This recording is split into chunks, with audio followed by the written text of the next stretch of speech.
Muito bem, crianças. Deixa eu perguntar uma coisa aqui para vocês. Prestem atenção. Vocês já ouviram falar do povo judeu? Não, não, não, não, nada disso. Vocês já ouviram falar do povo judeu? Quem já ouviu sobre os judeus? Judéia é uma região lá no Oriente Médio, né, que fazia parte, inclusive, a região ali de Jerusalém, é verdade. Olha só, gente, os judeus, se vocês já viram, eles hoje, nos nossos dias, muitos deles usam uma barba assim meio grande, às vezes um cabelinho enrolado, com uma coisinha aqui na cabeça chamada kippah. É, mais ou menos, mais ou menos. Olha só, mas a história do povo judeu é muito antiga. Ela começa lá no Antigo Testamento, quando Abraão, lembra de Abraão? Abraão, pai de quem? Quem era o filho, o pai de... Ah, muito bem. Isso mesmo, Isaac. Ele sacrificou o cordeiro. Isso mesmo. Abraão, pai de Isaac, que terminou sacrificando, né, um cordeiro no lugar do filho dele. Mas isso é uma outra história. Isso mesmo, o cordeiro que foi morto lá. Mas isso é uma outra história. Presta atenção aqui. Abraão é o pai desse pessoal, porque Deus, conversando com Abraão, Deus falou com Abraão e falou assim: olha, eu vou dar a você uma grande nação, filhos, muito filhos. Olha para o céu, tem muitas estrelas. Você consegue contar as estrelas? Abraão fez. Eu não consigo. São muitas estrelas de fato. E Abraão disse: eu não consigo contar as estrelas. Pois é, eu vou dar uma família para você tão grande que vai passar o número das estrelas.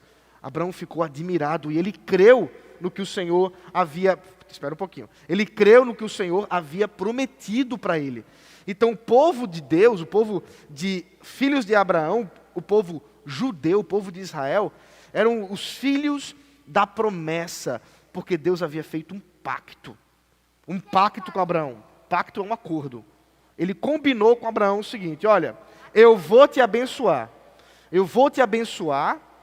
e Deus fez ainda assim, e eu prometo no meu nome. Afinal de contas, não tem nada maior do que isso. Como que eu vou ganhar filha? Tenho 90 anos. Exatamente, Abraão perguntou: e aí, como é que eu vou ganhar esses filhos? E então Deus falou assim: olha só, eu vou fazer uma aliança com você, para provar para você que eu cumpro a minha palavra. E Deus cumpriu a palavra. Realmente, Deus fez um grande povo da promessa.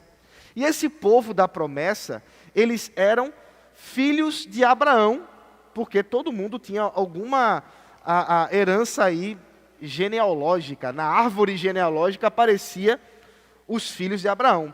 Agora, deixa eu perguntar aqui para vocês. Vocês já perguntaram para papai e para mamãe se vocês são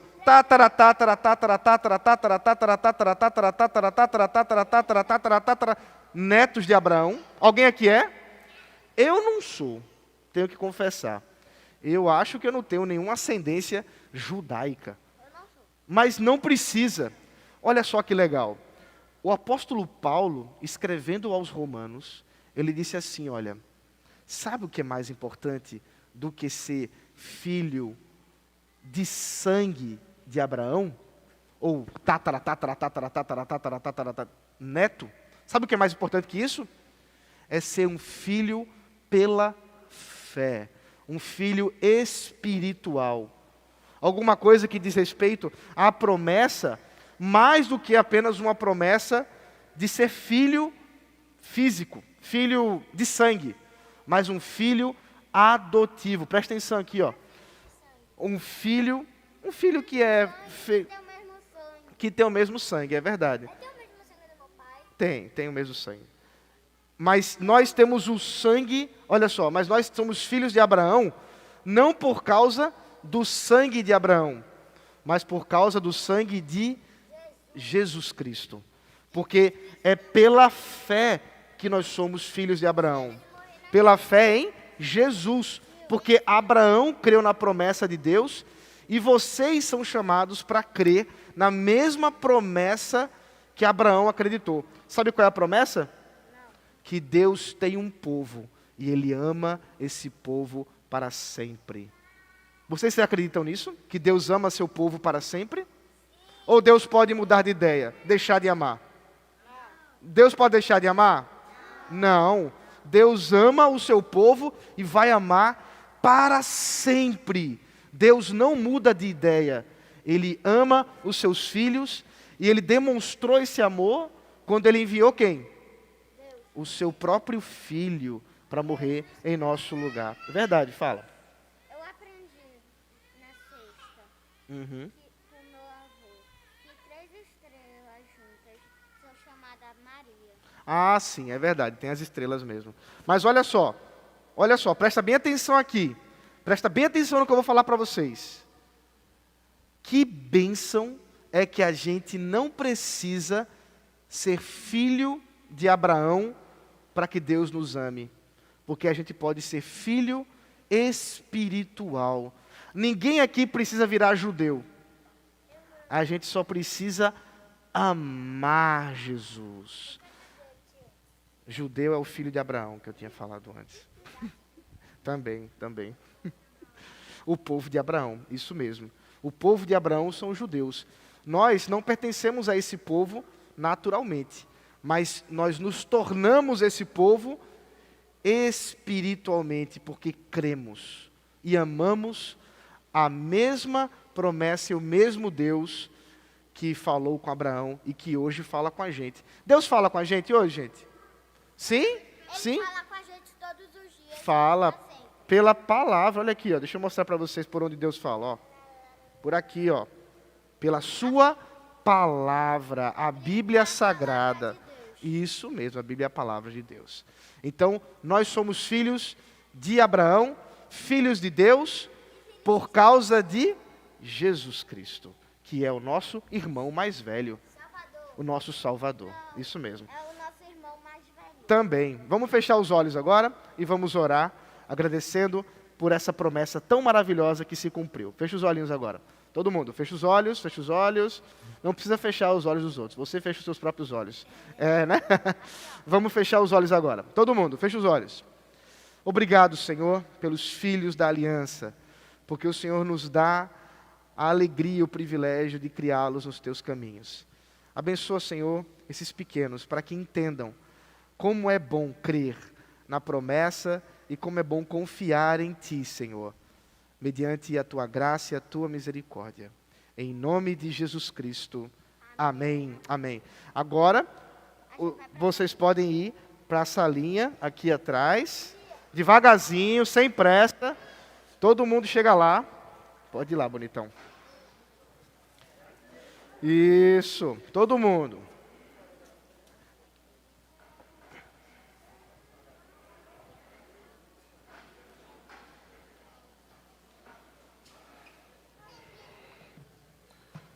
Obrigado aos papais que estão ajudando aí as crianças. Isso, devagar, pessoal.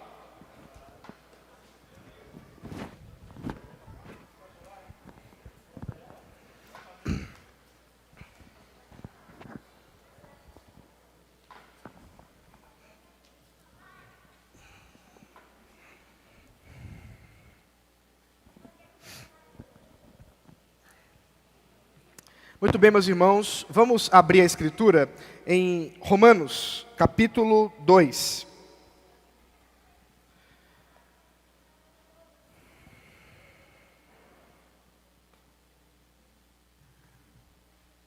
Romanos, capítulo 2. Nessa noite nós vamos caminhar do versículo 17 até o versículo 29.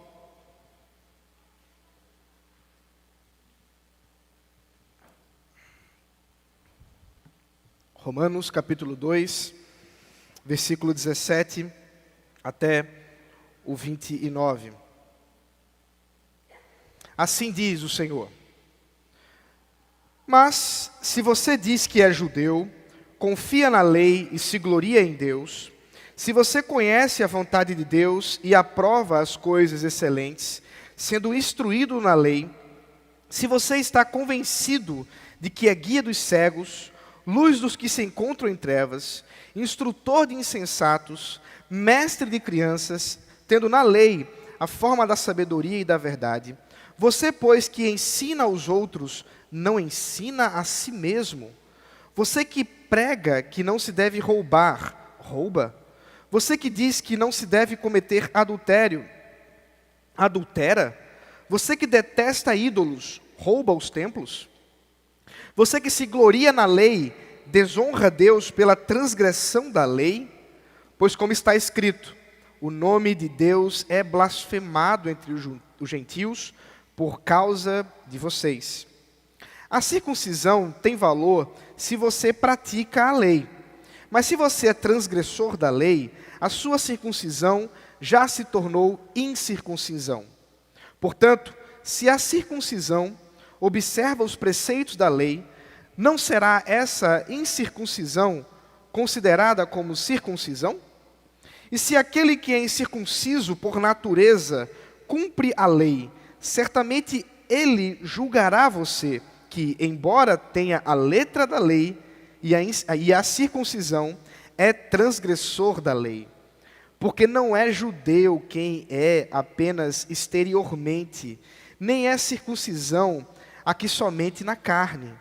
Porém, judeu é aquele que o é interiormente. E circuncisão é a do coração, pelo Espírito, não segundo a letra, e cujo louvor não procede de seres humanos, mas de Deus. Vamos orar.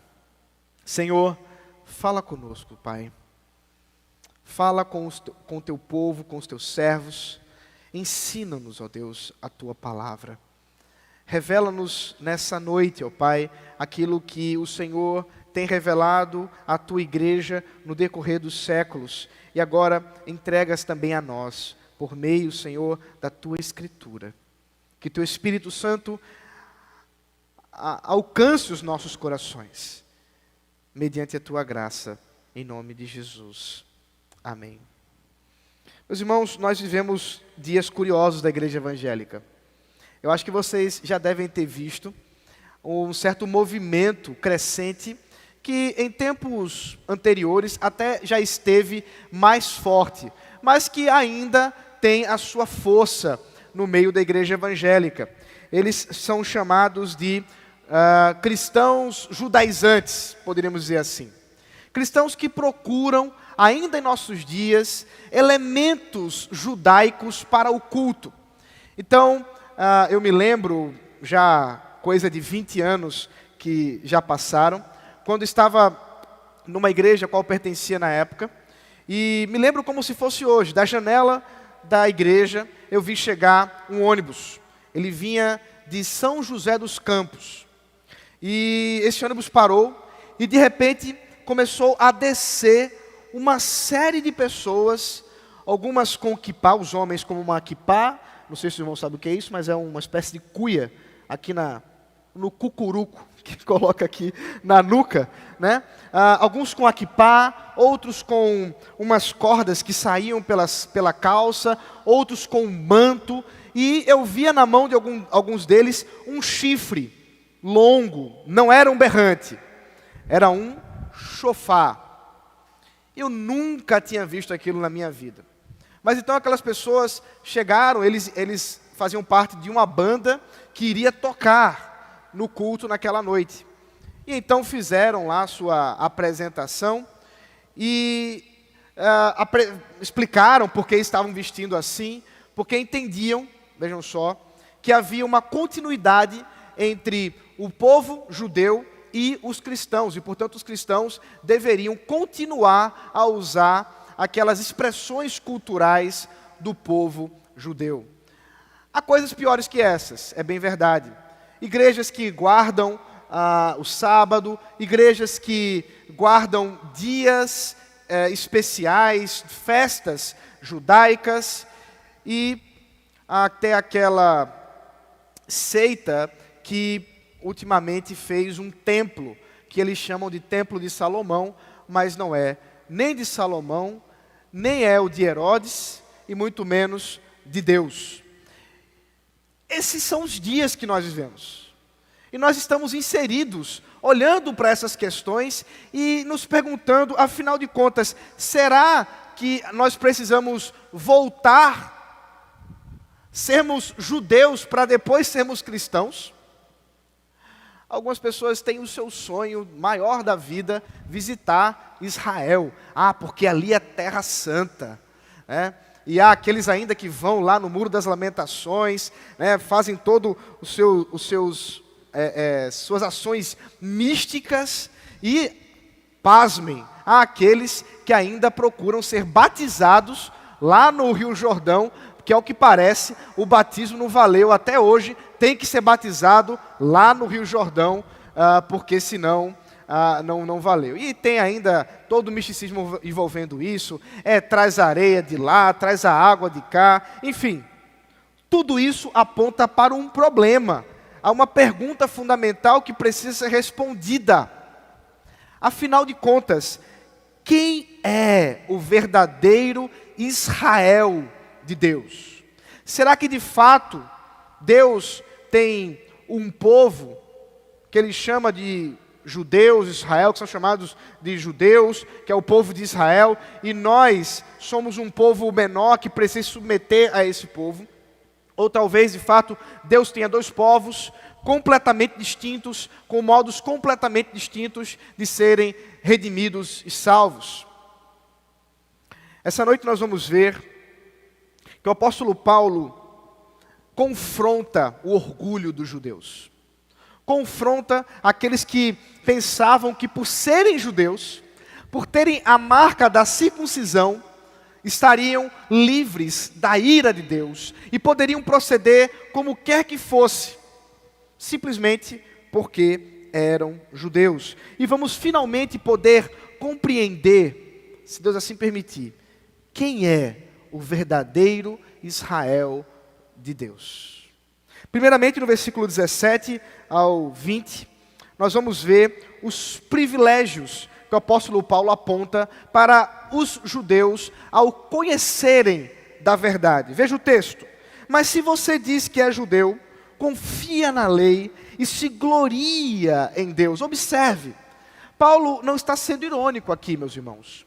De fato, há algum privilégio dentre os judeus. Há, pelo menos naquele período, alguma coisa que realmente fazia com que os judeus tivessem, vamos dizer assim, uns passos à frente dos gentios. Por quê? Porque eles conheciam a lei.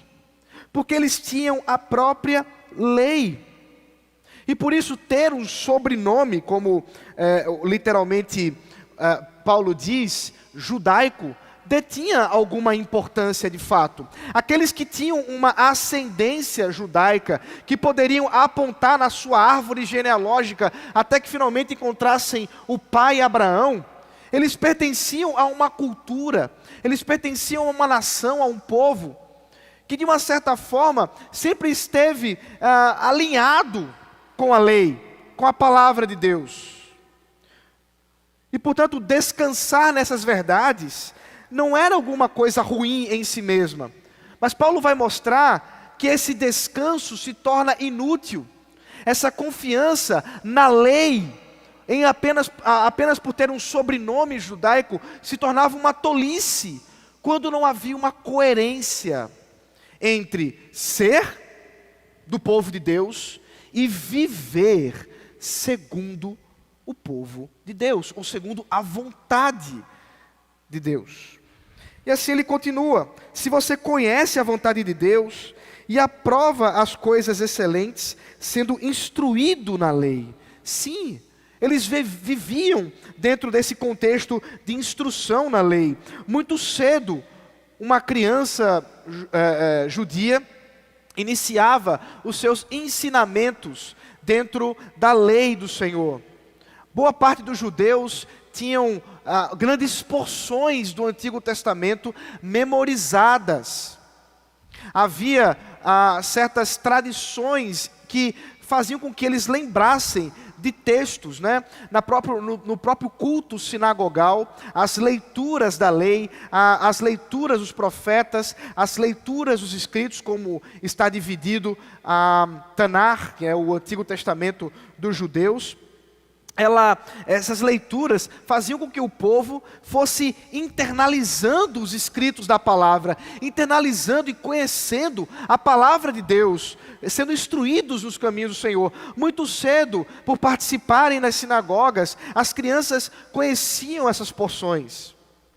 Mesmo em casa, nas leituras determinadas dentro da tradição judaica, nas festas, especialmente naquelas familiares, como por exemplo o Pessar, que nós chamamos de Páscoa, onde o pai da família fazia leituras do texto sagrado para que a sua família ali pudesse participar daquela refeição sagrada, apontando para a libertação do povo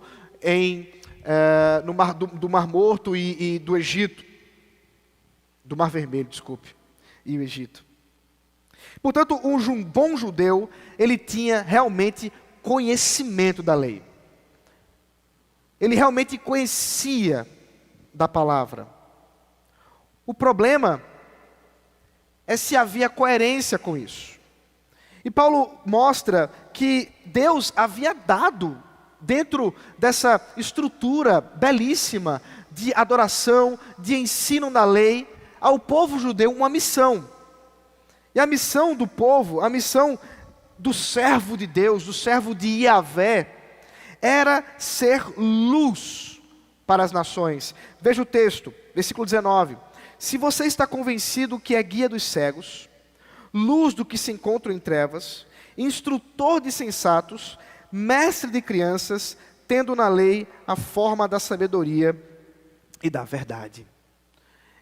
Essa expressão que Paulo usa realmente ganha amparo nas Escrituras. Se os irmãos voltarem o texto comigo aqui para Isaías, capítulo 42, versículos 6 ao 7, o próprio Senhor diz o seguinte a respeito do seu povo, a respeito do seu servo, o servo de Yahvé. Veja só: eu sou o Senhor, chamei você em justiça, eu o tomarei pela mão, o guardarei e farei de você mediador da aliança com o povo, e luz para os gentios, para abrir os olhos dos cegos, para tirar da prisão os cativos e do cárcere os que jazem em trevas. Realmente Deus havia dado a missão para o povo de Deus, para o seu próprio povo, que ao viverem a lei, ao estarem em consonância com a vontade de Deus, eles estariam expressando a luz no meio de trevas. Um povo que andava em trevas, nações e nações que viviam em idolatria, em perversidade, no engano de Satanás, poderiam ver a luz através do povo de Deus. E realmente, portanto, essas questões faziam parte do DNA de Israel. O povo de Deus, os servos de Deus, deveriam de fato guiar as pessoas para a luz, refletirem a verdade de Deus. No entanto, Israel falhou. O que Paulo mostra é que esse orgulho de Israel, esse orgulho daqueles que entendiam-se melhores porque eram judeus, era engano, porque Israel não cumpriu a sua missão. A nação de Israel falhou. Veja o versículo 21 ao 24. Você, pois, que ensina os outros, não ensina a si mesmo? Você que prega que não se deve roubar, rouba? Você que diz que não se deve cometer adultério, adultera? Você que detesta ídolos, rouba os templos? Observe. O povo de Israel, que tinha de fato a lei, que eram ensinados desde muito cedo na verdade de Deus, que tinham como ambição ser luz no meio das trevas,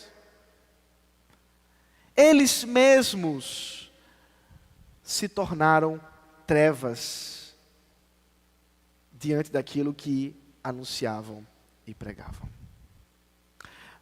Precisamos lembrar que essa seção diz respeito à universalidade do pecado. Essa seção diz respeito ao grande problema de toda a humanidade. E Paulo agora passa a nos mostrar que os gentios, que ele já mostrou, eram pecadores, mas os judeus também eram. E no caso dos judeus, a coisa é mais grave.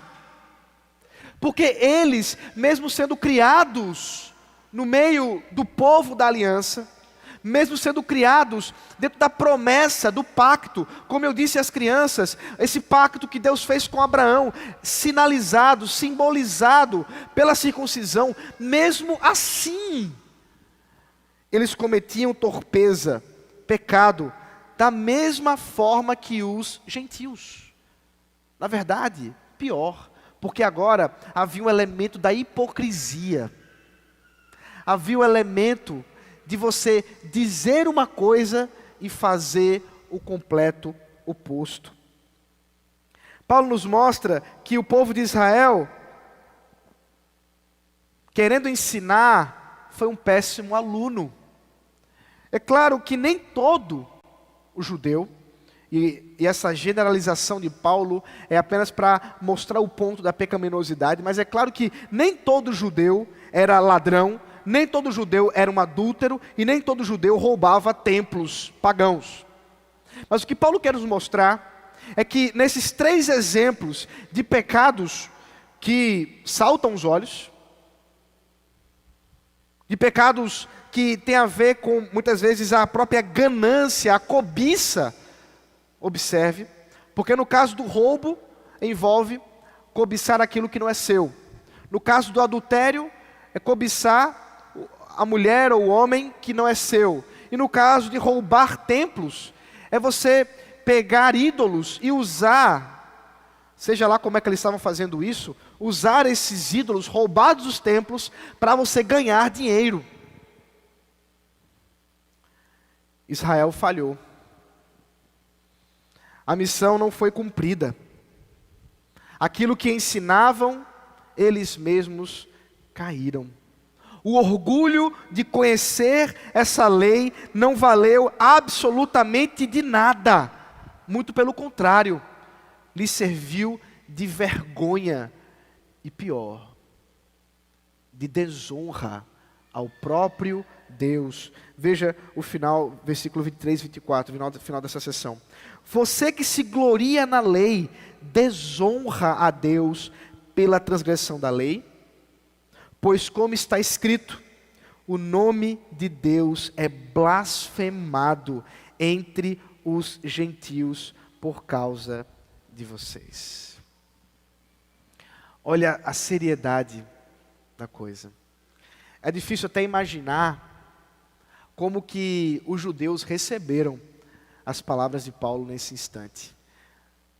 Já imaginou o pastor da igreja de Roma, lendo no púlpito o trecho da carta, e talvez algum judeu já estava meio incomodado, quando ele disse que o nome de Deus era blasfemado por causa dos judeus, talvez alguns levantaram e disseram assim, epa, peraí, está demais isso aí. Mas Paulo nada faz além do que citar um trecho das Escrituras também. Ele aqui está fazendo uma citação de Isaías 52, versículo 5. Lá em Isaías, o profeta aponta para o grande problema da blasfêmia que as nações que levaram Israel, ou melhor dizendo, Judá, para o cativeiro, faziam exatamente por causa da desobediência do povo. Porque, afinal de contas, o povo foi para o exílio por causa da desobediência, especificamente por causa da idolatria. Israel recebeu uma diversidade de exortações. Deus levantou seus profetas para anunciar a idolatria de Israel, seja do reino do norte, seja do reino do sul, em Judá. Os 2 reinos receberam profetas dos mais variados para anunciar o grande problema do caminho que eles tinham tomado de idolatria, de perversidade, de maldade.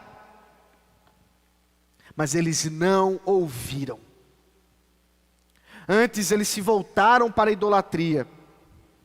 E se você ler o capítulo 6 de Isaías, você vai ver que a própria promessa que Deus faz a Isaías, uma promessa terrível inclusive, um profeta que é levantado para falar e ninguém ouvir, para anunciar e ninguém crer.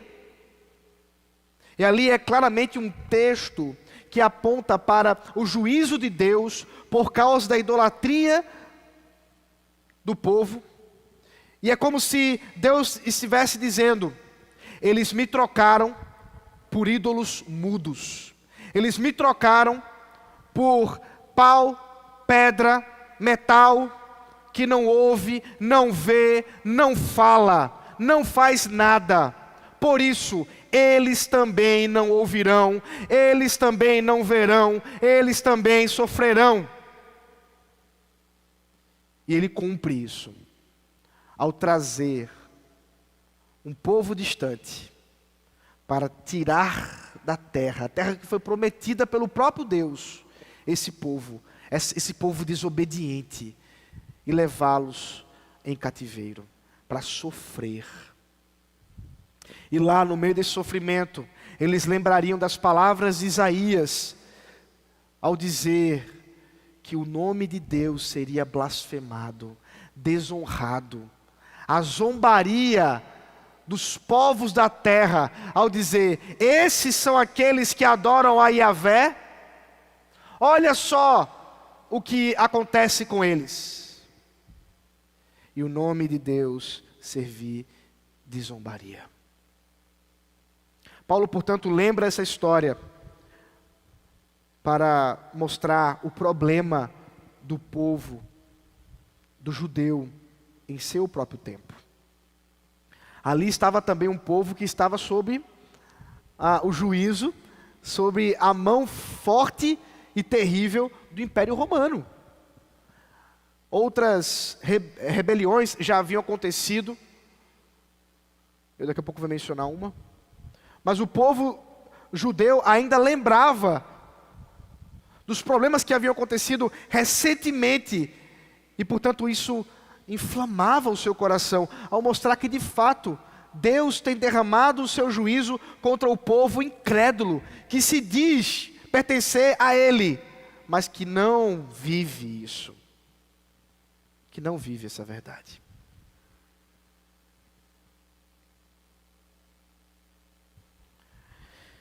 Na sequência, a partir do versículo 25, Paulo nos mostra sobre o sinal da aliança. Um povo que se orgulha dessa aliança. Que valor, de fato, isso tem? Versículo 25. A circuncisão tem valor se você pratica a lei. Mas se você é transgressor da lei, a circuncisão já se tornou incircuncisão. Meus irmãos, o sinal da circuncisão foi dado ao povo de Deus em Abraão, num processo de aliança, num pacto que Deus faz ao prometer para Abraão descendentes. E a marca de Deus foi exatamente dar a Abraão um sinal numa região que tem a ver com a própria descendência. Porque foi exatamente ao fazer esse sinal no corte do prepúcio de Abraão e dos seus filhos, dos seus servos, da descendência, e isso até portanto esses dias, Deus estava dizendo: vocês são minha descendência, vocês são o meu povo. Era uma marca, e queridos, essa marca era muito cara para os judeus. Como eu mencionei, há pouco tempo, o povo judaico havia sofrido uma dura, terrível ação por parte de Antíoco Epifânio, coisa de 2 séculos antes do próprio Senhor Jesus Cristo vir. Onde numa rebelião por conta dos judeus terem lutado contra uma decisão de Antíoco Epifânio, que era o imperador da época, ele havia proibido a circuncisão dos judeus. Quem conta essa história é Joséfo. Depois você pode pesquisar mais sobre isso. Mas o povo havia sofrido duramente, porque se rebeliou contra isso, dizendo, não, isso aí é uma identidade nossa. O povo de Deus tem essa marca. Essa é a marca da promessa. Era um sinal da graça de Deus. Era um sinal de pertencimento no povo de Deus. No entanto, Paulo esvazia o significado desse sinal, ao dizer que não adianta você lutar pelo sinal, se você não vive a realidade.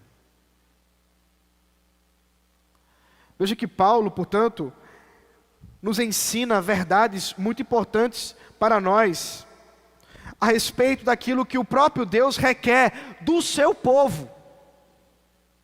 Portanto, o valor desta circuncisão, o valor dessa marca, não está simplesmente em fazer uma cerimônia religiosa, em que um homem pegaria um bebê de 8 anos e cortaria o seu prepúcio. Não, é algo muito mais profundo.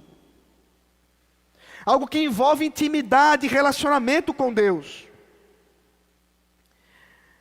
Então Paulo joga pesado. Veja o versículo 26. Portanto, veja, ele diz o seguinte: se a circuncisão sem cumprir a lei é incircuncisão, versículo 26, portanto, se a incircuncisão observa os preceitos da lei, não será essa incircuncisão considerada como circuncisão? Aqui é um raciocínio lógico. Paulo usa o modus tollens.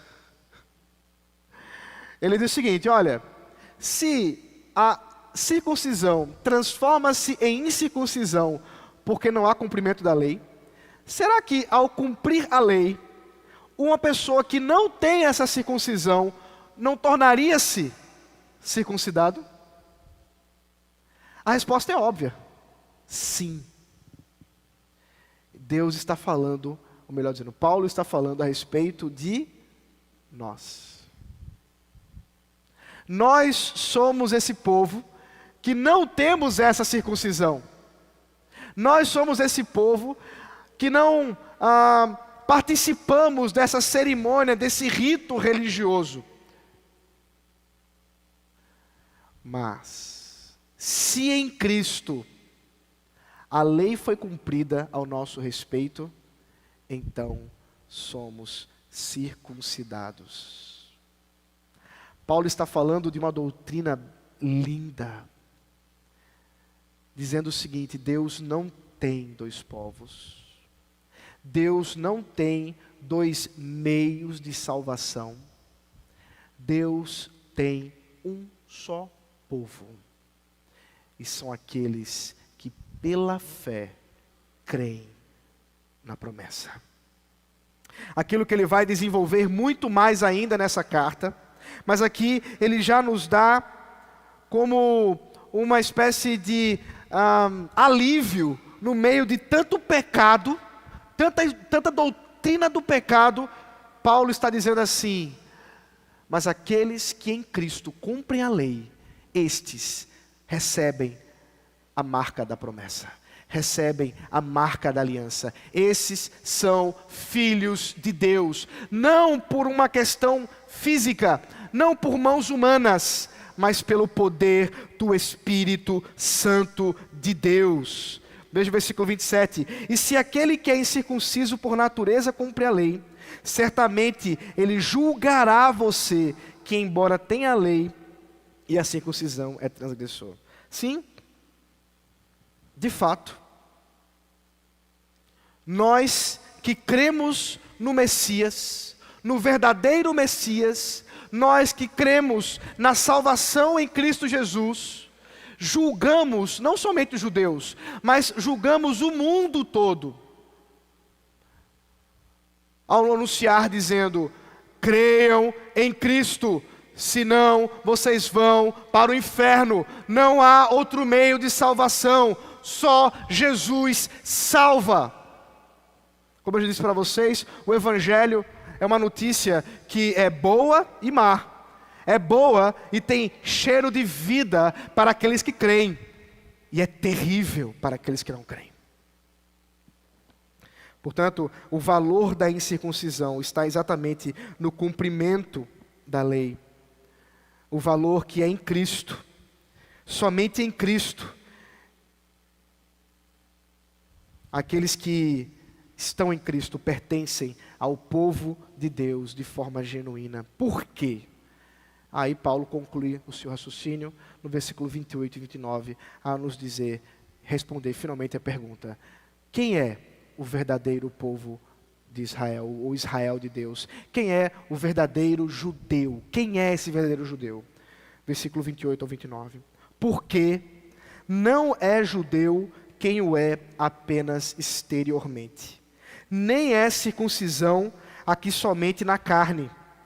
Porém, judeu é aquele que o é interiormente, e circuncisão a do coração pelo Espírito, não segundo a letra, e cujo louvor não procede de seres humanos, mas de Deus.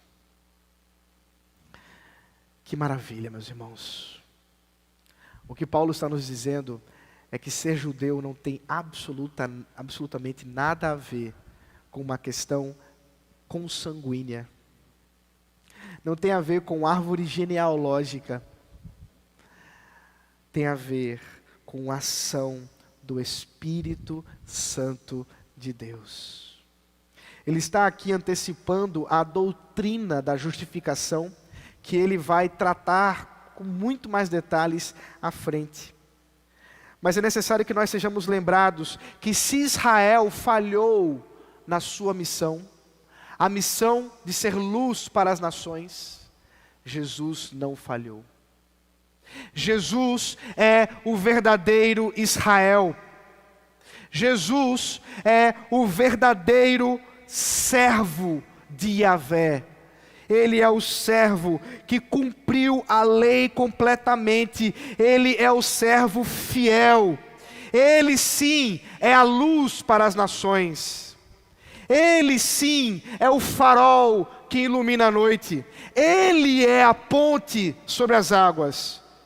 Ele sim, não somos nós, não são os judeus, somente Jesus pode ser e é a luz para todas as nações.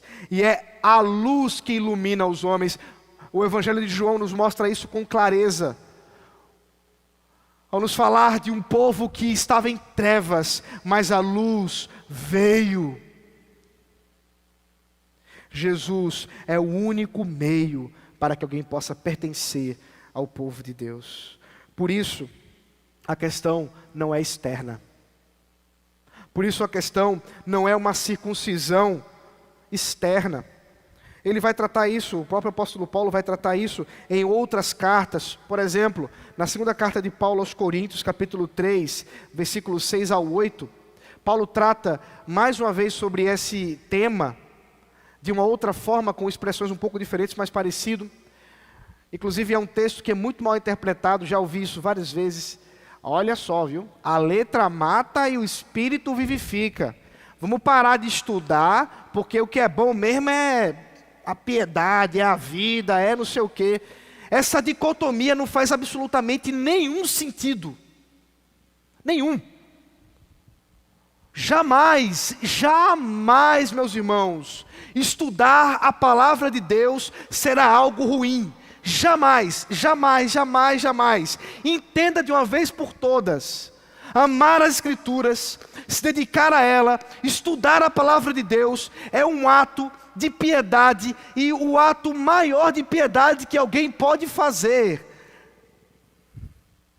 Paulo está apenas dizendo que a letra da lei, a letra que foi escrita em pedra, ela mata, porque a lei nos condena, porque eu e você, nós somos incapazes de cumprir a lei. E é exatamente o que mais uma vez ele está dizendo aqui. Mesmo os judeus, que desde pequeno aprendem a lei, eles não obedecem à lei completamente, porque pela lei ninguém pode ser salvo. Ninguém pode ser salvo por obra alguma. somente pela ação do Espírito Santo de Deus, transformando os nossos corações, aquilo que o próprio Senhor Jesus chama de nascer de novo. Somente quando alguém, um ímpio, aquele homem com um coração de pedra, como todos nós éramos, porque assim nascemos, fomos recebidos, ou recebemos a ação do Espírito Santo de Deus, e Ele muda o coração de pedra em coração de carne, e aquela pessoa que era incapaz de crer, era incapaz de ver, era incapaz de falar, ela se transforma, e agora ela crê em Jesus Cristo, para sempre. Amém. Essa ação só pode ser de Deus. Ninguém pode fazer isso. Ninguém. Somente Deus pode nos tornar crentes. É por isso que Paulo termina: não é para o louvor dos seres humanos, é de Deus. A glória da conversão é de Deus, meus irmãos. Se nós estamos aqui, é por causa de Deus. Se fomos recebidos na família de Deus, é por causa de Deus. O que Paulo nos lembra é a linda verdade, que o verdadeiro povo de Deus é aquele que tem Jesus como seu Senhor. Meus irmãos, não são práticas judaicas que nos farão nos aproximar do Senhor. Ninguém precisa se tornar judeu para ser crente. Não. O Evangelho é supracultural. O Evangelho é para todas as culturas, e ninguém absolutamente precisa adotar cultura judaica alguma ou qualquer outra cultura, porque o Evangelho não precisa de questões culturais. O Evangelho é o poder de Deus transformador. Procurar, portanto, exaltar a nação de Israel, como alguns fazem, como se eles fossem o povo escolhido, é simplesmente reduzir a obra de Cristo na cruz e esquecer e negar o juízo de Deus. Ouça bem o que eu vou dizer. Sejam judeus, sejam gentios, se não crê em Jesus, vai para o mesmo lugar, o inferno. Não há outro meio de salvação. E aquele muro, chamado Muro das Lamentações, que ali está, em Jerusalém, é um lembrete do que Jesus disse. Os seus discípulos estavam caminhando juntamente com Jesus e disseram: que construções? Referiam-se ao templo de Herodes. O templo de Salomão foi destruído. O templo de Herodes é a reforma que Herodes, o rei, tetrarca, fez com o templo que foi construído por Zorobabel. Você vê essa história lá em Esdras, no livro de Esdras. E era belíssimo, de fato, era enorme. Ouro, não tão grande quanto o de Salomão, mas era grande. Ouro, chamava a atenção. E lá estavam discípulos. Que belíssimo, que construções. E qual foi a resposta de Jesus a eles? Eu destruirei em 3 dias, não ficará pedra sobre pedra. E assim foi.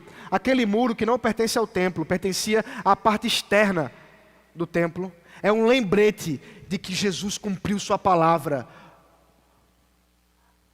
Ele derramou de fato juízo contra o povo incrédulo que não creu nele. O Senhor Deus derramou o seu julgamento. E assim Ele faz, meus irmãos, porque Deus é um Deus justo. Temos visto isso. É por isso que a lei não pode nos salvar. Não adianta nos apegarmos à lei como se ela pudesse, de alguma forma, nos salvar. Muito pelo contrário, ela nos condena.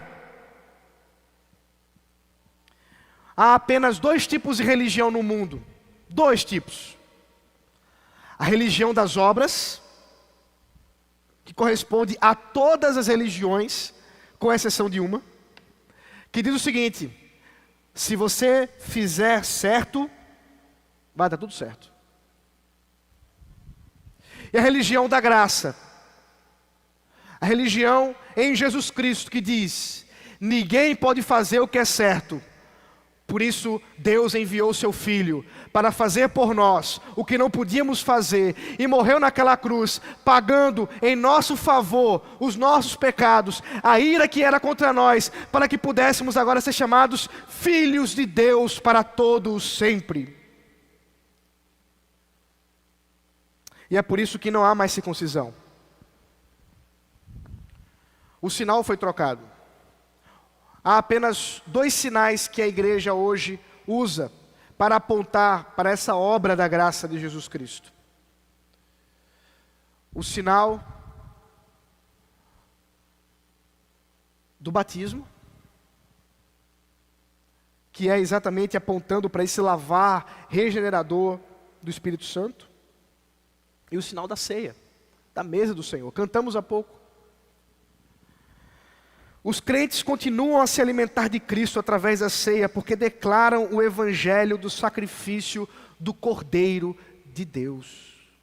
Essas realidades, portanto, externas, apontam para a verdade linda do evangelho. Ei, Jesus fez o que você não podia fazer. Como é que você vai agir agora? Qual é a nossa ação diante dessa verdade? O que vamos fazer diante da realidade que nem eu nem você poderemos alcançar salvação por nossos méritos? Mas Ele fez por nós. O Cordeiro de Deus fez por nós.